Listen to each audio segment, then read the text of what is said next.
Hello there, and welcome to Critical Wave Theory. And today we're going to be looking at an electronic music group that sort of pushed sonic frontiers. It's an artist who didn't just make music, it shifted, or they shifted the atmosphere. So today I'm looking into the sprawling, surreal world of the Orb, a British electronic group that helped invent a new genre and guided an entire generation through the outer edges of sound. And it started in 1988. The UK was pulsing with underground energy.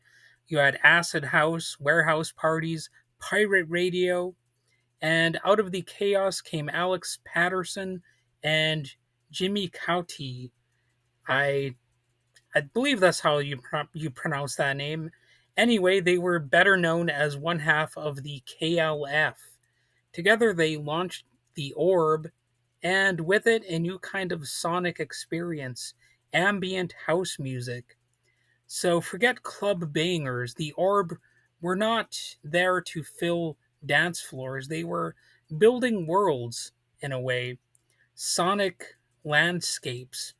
They even have a track called "A Huge Ever Growing Pulsating Brain," and the track title doesn't even end there, but that sort of gives you an idea of where they were at. They were a little bit more than just, you know, having people dancing around, although that was fine too. But they had more of a sound experience going on with what they aimed to do. And their debut album, The Orb's Adventures Beyond the Ultra World, was released in 1991 and instantly rewired the brains of anyone who heard it. Sorry, that was a little bit of a tongue twister there. I messed up what I was saying. But anyway, it was long, weird, dreamy, a psychedelic voyage built from ambient textures, some dub grooves, and samples pulled from news broadcasts, sci fi flicks, and nature recordings. So, some pretty interesting stuff. And where others saw tracks, the Orb sort of built journeys. Their follow up, UF Orb, hit number one on the UK albums chart in '92. It was a landmark, an ambient album at the top of the charts. Who else could pull that off? Probably not that many people. I don't know. Did Brian Eno accomplish that? I'm not sure. And by the mid '90s, the Orb had become legends of the UK's rave culture, though ironically, their music was often what you'd hear after the rave when the lights came down and the trip turned inward, so to speak. Their sound is it's a little bit hard to explain, as you might imagine. It's often kind of tricky to explain music unless you just hear the music. But think Brian Eno meets King Tubby and maybe in Zero Gravity. You had slow, evolving beats, surreal spoken word samples, echo, reverb, and layers upon layers of sound. It wasn't just, you know, standard dance music. It was more of an environmental design, like maybe a movie, like a or an episode of a TV show or something like that. And while the government was busy trying to criminalize rave culture, literally banning events that featured, quote, a succession of repetitive beats, end quote, in the Criminal Justice and Public Order Act of 1994, the Orb were still pushing in the opposite direction: weirder, spacier, and freer. So, a lot of trippy ambient stuff. And just think about that. They were trying to ban events that featured, again, a succession of repetitive beats. I mean, that the world was always crazy. I mean, sometimes that's where you got to look back at things that happened in the past just to remind yourself that, oh, people were always kind of stupid. Um, but anyway, that aside, key collaborators helped shape the Orb's evolution. You had Thomas Failman, who joined in the 90s. He became a crucial creative partner. So did Youth. And yes, that's Martin Glover from Killing Joke. And you even had Lee Scratch Perry, the dub icon, who I believe I've covered on this podcast. And I might eventually review one of like a documentary about him. And he recorded two full albums with the Orb. So, Lee Scratch Perry is a legend in his own right. And it wasn't just crossover, it was like alchemy. Sometimes you've got crossovers that they feel a little bit like they don't really belong, like they're just kind of, I don't know, randomly in the mix. But when it comes to these skilled musical partners, these skilled collaborators, they end up feeling like it's natural, and that's really a good place to be in a lot of the time. I mean, sometimes sure you can enjoy some goofy collaborations, but when it's the right fit, you know. And the Orb's live shows are considered legendary.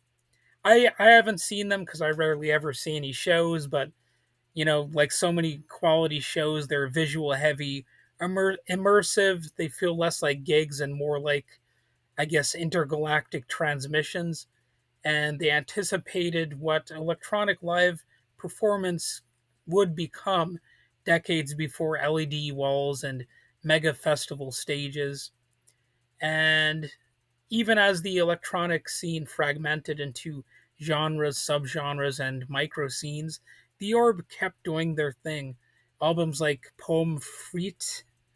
I know that's French, and I'm bad at pronouncing French words, so I sometimes get a little pissed off when I see a French word because I know I'm going to butcher pronunciation of it. But anyway, they also had Sidonia, and both those albums took listeners out of the everyday and into something bigger, stranger, and more cosmic. And Alex Patterson, the enduring force behind the Orb, once described the band's music as a kind of sonic odyssey. In his words, it's been a very, very surreal ride for me. And, it's been that way for fans of the Orb. Now, I do have to admit, like, I don't listen to the Orb that often. I'm actually more of an Aphex Twin kind of person when I do listen to electronic music. But, I do appreciate the Orb. And I like the fact that, the Martin Glover from Killing Joke was involved. I think that's cool. And even as the electronic music scene is uh, it's I don't think it's quite what it used to be. It's I don't think there are that many superstar electronic groups emerging today. Maybe I'm wrong, but it's still interesting to listen to this genre sometimes. And the surreal ride continues in an industry that constantly changes the rules. The Orb have stayed true to their core. They still experiment, expand, and explore. Their influence runs deep. You can hear echoes of the Orb in down tempo, chill wave, and even some modern ambient drone stuff. And you've got a track like Little Fluffy Clouds, and you kind of just know that track was probably influential on people who heard it back in the day. So if you're new to the Orb, you can start with Little Fluffy Clouds. It's playful, hypnotic, and strange. It's just a likable track. It's a little bit silly, even, I guess you could say, but it's sort of the sound of electronic music realizing it doesn't have to hit hard to hit deep.